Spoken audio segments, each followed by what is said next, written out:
Good morning, students. Welcome back to Geography lecture.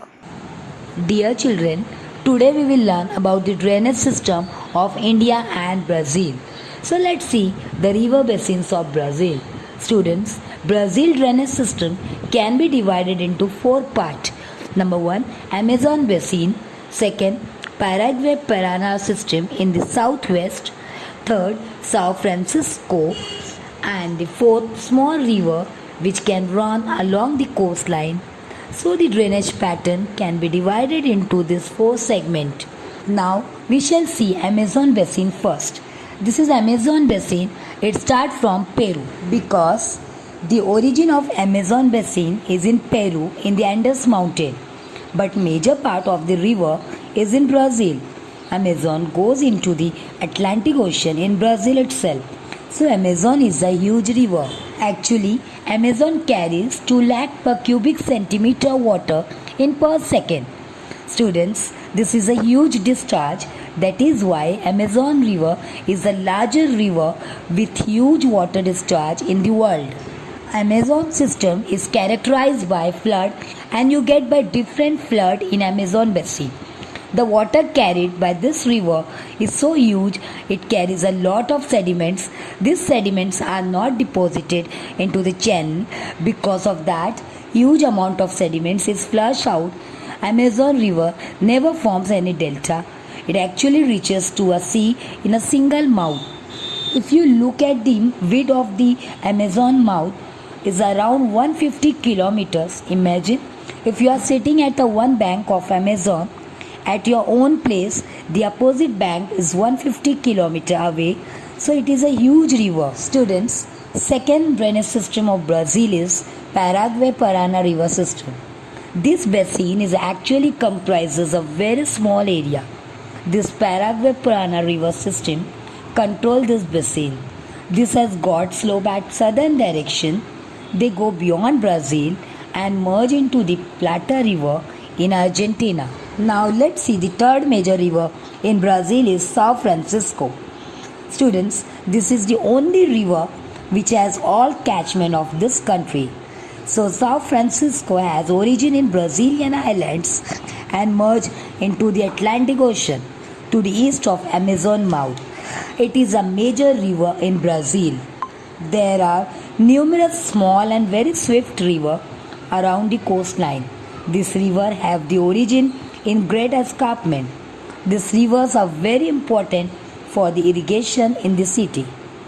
Now we will discuss the drainage system of India. Students, we have seen the river system of Brazil. Now let's see the river system of India.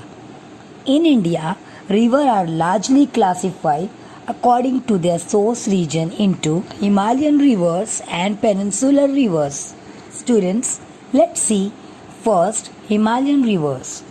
Himalayan rivers have their origin from Himalaya and end in either Arabian Sea or Bay of Bengal.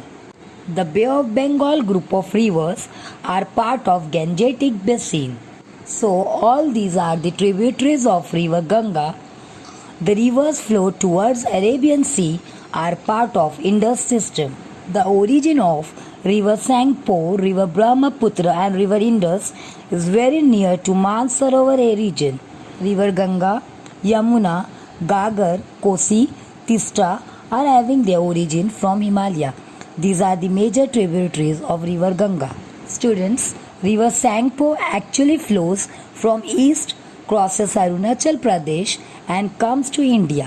When it reaches India, we call it Brahmaputra, where it goes to Bangladesh. There is a conflict to Ganga and Brahmaputra in Bangladesh. River Yamuna is also bigger tributaries of river Ganga. Students, river Yamuna has its own tributaries like river Chambal, river Ken, river Betwa. So all these are the Himalayan river system. Most of the water in Gangetic flow into the Bay of Bengal through Sundarbans. Sundarban is the largest delta of the world. The river Indus system takes water into the Pakistan and then it poured into Arabian Sea. Now let's see peninsular rivers. Students, These have a river as source from Deccan Plateau. These rivers either go into Bay of Bengal or into the Arabian Sea. So majority of the large rivers have a source of Western Ghat. We have River Krishna, River Godavari, River Kaveri have sources in the Western Ghat. Rivers flow from east and meet Bay of Bengal and form delta. These deltas are made of sediments that they carried throughout their coast. There are rivers, their sources are not from Western Ghats, they flow from Bay of Bengal. These rivers are River Mahanadi, Suvarnarekha and others. Now you can see two west flowing rivers, River Tapi, River Narmada. Students, these rivers have origin in Satpura and Vindhya ranges, flow to the west and meet in Gulf of Canbe, which is a part of Arabian Sea. We have rivers that have an origin from Gujarat and Rajasthan borders, come to the south and meet other rivers like River Sabarmati. There is a special river. It has origin in Rajasthan, but it flows in Kutch. It's River Luni. All these rivers of Deccan Plateau are peninsular. Deccan Plateau experiences seasonal rainfall, therefore, these rivers don't have a perennial water, whereas Himalayan rivers are full of water. They can be called as perennial because they receive the water from the glaciers. Students, so you know the river system in India are different from that in Brazil. Thank you, students. Stay at home, stay safe.